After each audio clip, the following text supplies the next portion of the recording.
ಎಲ್ಲರಿಗೂ ನಮಸ್ಕಾರ ಸ್ನೇಹಿತರೆ. ಜಸ್ಟ್ ಫಾರ್ ಲೈಫ್ ಚಾನಲ್ಗೆ ನಿಮ್ಮೆಲ್ಲರಿಗೂ ಸ್ವಾಗತ. ಸ್ನೇಹಿತರೆ, ಈ ದಿನ ನಾವು ಬಡತನ ಬರುತ್ತೆ, ನಾವು ಮಾಡುವ ಯಾವ ತಪ್ಪುಗಳಿಂದ ಮನೆಗೆ ಬಡತನ ದರಿದ್ರ ಬರುತ್ತೆ ಎಂದು ಈ ವಿಡಿಯೋದಲ್ಲಿ ತಿಳಿಯೋಣ. ಯಾರು ಸ್ಕಿಪ್ ಮಾಡದೆ ಕೊನೆವರೆಗೂ ನೋಡಿ, ಕೊನೆಯಲ್ಲಿ ಒಂದೇ ಒಂದು ಲೈಕ್ ಮಾಡಿ, ಹಾಗೆ ಸಬ್ಸ್ಕ್ರೈಬ್ ಮಾಡ್ಕೊಳ್ಳೋದನ್ನ ದಯವಿಟ್ಟು ಮರಿಬೇಡಿ. ಯಾವ ಮನೆಯ ಮೇಲೆ ಲಕ್ಷ್ಮೀ ದೇವಿಯ ಕೃಪಾ ಕಟಾಕ್ಷ ಇರುತ್ತದೆಯೋ ಅಂತಹ ಮನೆಗಳಲ್ಲಿ ಯಾವಾಗಲೂ ಅಷ್ಟ ಐಶ್ವರ್ಯ, ಧನ, ಸಂಪತ್ತು ತುಂಬಿರುತ್ತದೆ. ನಾವು ಈ ತಪ್ಪುಗಳಿಂದ ಮನೆಗೆ ದರಿದ್ರ ಬಡತನ ಬರುತ್ತದೆ. ಬಡತನವೆಂಬುದು ನಮ್ಮ ಸೋಮಾರಿತನದಿಂದ ಮಾತ್ರವಲ್ಲ, ನಾವು ಮಾಡುವ ಪ್ರತಿಯೊಂದು ಕೆಲಸಗಳಿಂದಲೂ ತಪ್ಪುಗಳಿಂದಲೂ ಬಡತನ ಬರುತ್ತದೆ. ಬಡತನವನ್ನು ಯಾರು ಇಷ್ಟಪಡುವುದಿಲ್ಲವಾದರೂ ನಾವು ಮಾಡುವ ಈ ಎಲ್ಲಾ ತಪ್ಪುಗಳು ನಮ್ಮನ್ನು ಬಡವರನ್ನಾಗಿ ಮಾಡುತ್ತದೆ, ಹಣದ ಸಂಕಷ್ಟವನ್ನು ಎದುರಿಸುವಂತೆ ಮಾಡುತ್ತದೆ. ನಾವು ಎಷ್ಟೇ ಹಣವನ್ನು ಸಂಪಾದಿಸಿದರೂ ಈ ಎಲ್ಲಾ ತಪ್ಪುಗಳಿಂದ ಆ ಹಣವೆಲ್ಲ ದುಡಿದು ಕೂಡ ವ್ಯರ್ಥವೆನಿಸಿಕೊಳ್ಳುತ್ತದೆ. ಇಂತಹ ತಪ್ಪುಗಳು ನಮಗೆ ತಿಳಿದೆಯೋ ಅಥವಾ ತಿಳಿಯದೆಯೋ ಆಗಿರಬಹುದು. ನಾವು ಮಾಡುವ ಯಾವೆಲ್ಲ ತಪ್ಪುಗಳಿಂದ ಬಡತನ ಬರುತ್ತದೆ ಎಂಬುದು ಈ ವಿಡಿಯೋದಲ್ಲಿ ತಿಳಿಯೋಣ. ಪ್ರತಿನಿತ್ಯ ನಾವು ಸ್ನಾನ ಮಾಡುವುದರಿಂದ ನಮ್ಮ ದೇಹ ಮಾತ್ರವಲ್ಲ, ಮನಸ್ಸು ಕೂಡ ಹೊಸ ಚೈತನ್ಯವನ್ನು ಪಡೆದುಕೊಳ್ಳುತ್ತದೆ. ಲಕ್ಷ್ಮೀ ದೇವಿಯು ಯಾವ ವ್ಯಕ್ತಿ ಶುದ್ಧನಾಗಿರುತ್ತಾನೋ, ಸ್ವಚ್ಛವಾಗಿರುತ್ತಾನೋ ಅವನಿಗೆ ಧನ ಸಂಪತ್ತನ್ನು ಕರುಣಿಸಲು ಬಯಸುತ್ತಾನೆ.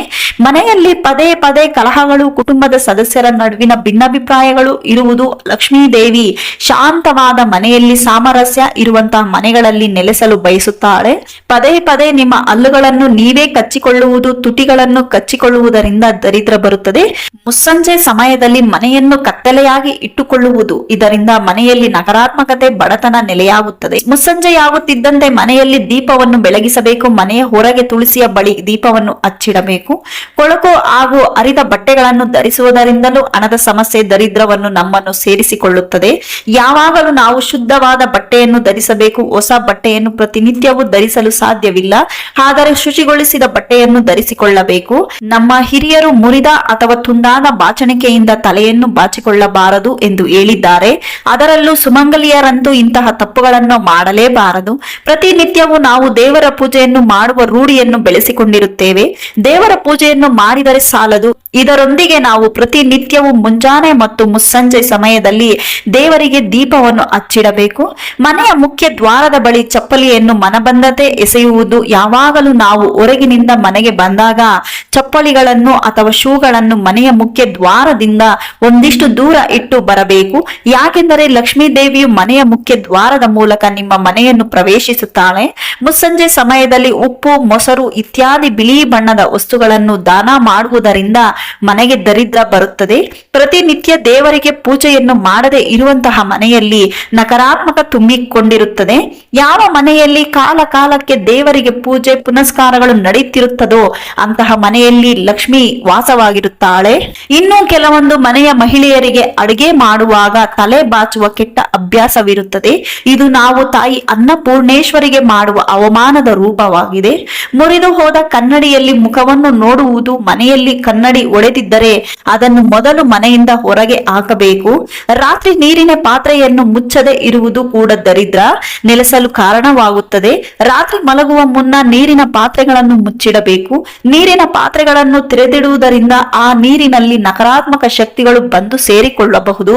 ಮನೆಯ ಸದಸ್ಯರು ಸೂರ್ಯೋದಯಕ್ಕೂ ಮುನ್ನ ಅಥವಾ ಸೂರ್ಯೋದಯದ ಸಮಯದಲ್ಲಿ ಹಾಸಿಗೆಯಿಂದ ಏಳಬೇಕು ಅಥವಾ ಸೂರ್ಯಾಸ್ತದ ಸಮಯದಲ್ಲಿ ಮಲಗಬಾರದು. ದೇವರ ಫೋಟೋ ಅಥವಾ ವಿಗ್ರಹದ ಮುಂದೆ ಕಾಲಿನ ಮೇಲೆ ಕಾಲು ಹಾಕಿಕೊಂಡು ಕುಳಿತು ಕಾಲನ್ನು ಆಡಿಸುವುದರಿಂದಲೂ ದರಿದ್ರ ಬರುತ್ತದೆ. ಕೆಲವೊಂದು ಮನೆಗಳಲ್ಲಿ ಬಾತ್ರೂಮ್ ಬಾಗಿಲನ್ನು ತೆರೆದೇ ಇಡಲಾಗುತ್ತದೆ. ಇಂತಹ ತಪ್ಪನ್ನು ಮಾಡಬೇಡಿ. ಬಾತ್ರೂಮ್ ಬಳಸಿದ ನಂತರ ಅದನ್ನು ಸ್ವಚ್ಛಗೊಳಿಸಿ ಬಾಗಿಲನ್ನು ಹಾಕಿಡಬೇಕು. ಮನೆಗೆ ಯಾರಾದರೂ ಬಂದಾಗ ಅವರನ್ನು ಅವಮಾನಿಸಿ ಕಳುಹಿಸಬಾರದು. ಸಾಧ್ಯವಾದರೆ ಅವರಿಗೆ ಏನಾದರೂ ನೀಡಿ ಕಳುಹಿಸಬೇಕು. ಪ್ರತಿನಿತ್ಯವೂ ಹೊಸ್ತಿಲ ಪೂಜೆಯನ್ನು ತಪ್ಪದೆ ಮಾಡಬೇಕು.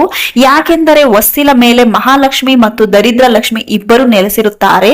ಅಂತಹ ಸಮಯದಲ್ಲಿ ಹೊಸ್ತಿಲನ್ನು ಗೌರವಿಸದೆ ಇದ್ದರೆ ದರಿದ್ರ ಲಕ್ಷ್ಮಿಯು ನಿಮ್ಮ ಮನೆಯನ್ನು ಪ್ರವೇಶಿಸುತ್ತಾಳೆ.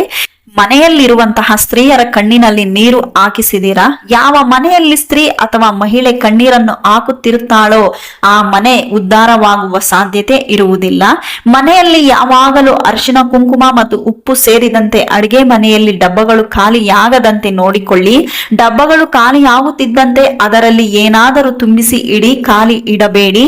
ಮನೆಯಲ್ಲಿ ನೀವು ಈ ತಪ್ಪುಗಳನ್ನು ಮಾಡುವುದರಿಂದ ಮನೆಗೆ ದರಿದ್ರ ಬರುತ್ತದೆ. ಮನೆಯ ಸದಸ್ಯರು ಹಣಕಾಸಿನ ಸಮಸ್ಯೆಗಳನ್ನು ಆರೋಗ್ಯದ ಸಮಸ್ಯೆಗಳನ್ನು ಎದುರಿಸುತ್ತಾರೆ. ಸಾಧ್ಯವಾದಷ್ಟು ನಿಮ್ಮಿಂದ ಈ ತಪ್ಪುಗಳನ್ನು ಆಗದಂತೆ ದಯವಿಟ್ಟು ನೋಡಿಕೊಳ್ಳಿ. ಸ್ನೇಹಿತರೆ, ಬಡತನ ಬರುವುದಕ್ಕೆ ಮುಖ್ಯ ಕಾರಣಗಳನ್ನು ತಿಳಿದುಕೊಂಡಿದ್ದೀರಿ. ಈ ವಿಡಿಯೋ ನಿಮಗೆ ಅರ್ಥ ಆಗಿದ್ದರೆ ಕಮೆಂಟ್ ಮಾಡಿ, ಶೇರ್ ಮಾಡಿ, ಹಾಗೆ ಸಬ್ಸ್ಕ್ರೈಬ್ ಮಾಡ್ಕೊಳ್ಳಿ. ನಮಗೆ ಇನ್ನಷ್ಟು ವಿಡಿಯೋ ಹಾಕುವುದಕ್ಕೆ ದಯವಿಟ್ಟು ಸಪೋರ್ಟ್ ಮಾಡಿ. ಇಲ್ಲಿವರೆಗೂ ವಿಡಿಯೋ ಕೇಳಿದಕ್ಕೆ ನೋಡಿದಕ್ಕೆ ಧನ್ಯವಾದಗಳು ಸ್ನೇಹಿತರೆ. Thank you so much.